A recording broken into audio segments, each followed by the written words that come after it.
Regardez l'histoire d'Abraham et de Sarai. La promesse divine est là, une descendance nombreuse comme les étoiles. Mais 10 ans ont passé, Sarai est stérile et l'attente devient insupportable. Alors elle accuse Dieu. « C'est l'Éternel qui m'a rendue stérile. » Au lieu de se prosterner et de supplier comme Anne, au lieu de harceler le ciel comme la veuve de l'Évangile, elle prend l'initiative charnelle. « Entre chez ma servante Agar, peut-être aurai-je des enfants par elle. » Abraham, l'homme de la foi, écoute la voix de sa femme au lieu d'écouter la voix de Dieu. Résultat, Ismaël naît, un enfant selon la chair, source de mépris, de jalousie et de conflits qui durent encore aujourd'hui.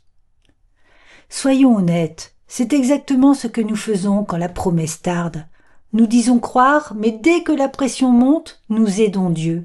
Nous forçons les portes, nous arrangeons les choses, nous justifions nos plans en disant « c'est pour accélérer la bénédiction ». Et nous engendrons des Ismaël, des ministères charnels, des relations bancales, des victoires en apparence, mais qui finissent par nous persécuter. Dieu n'a pas besoin de nos combines.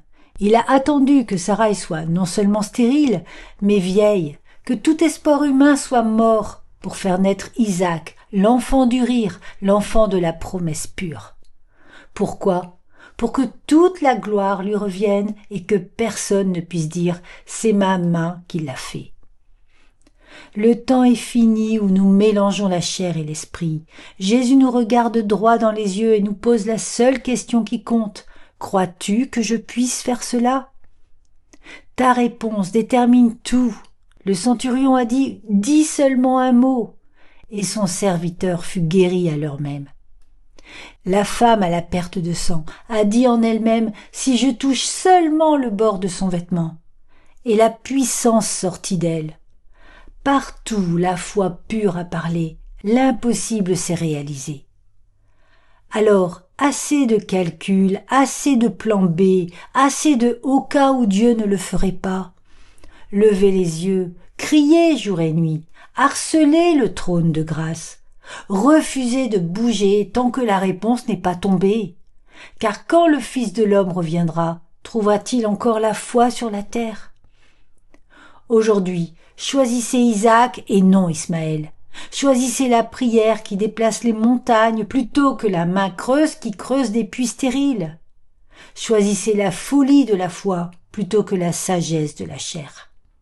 Et que le Seigneur vous dise comme au centurion, comme à la Cananéenne, comme à Bartimée, qu'il te soit fait selon ta foi.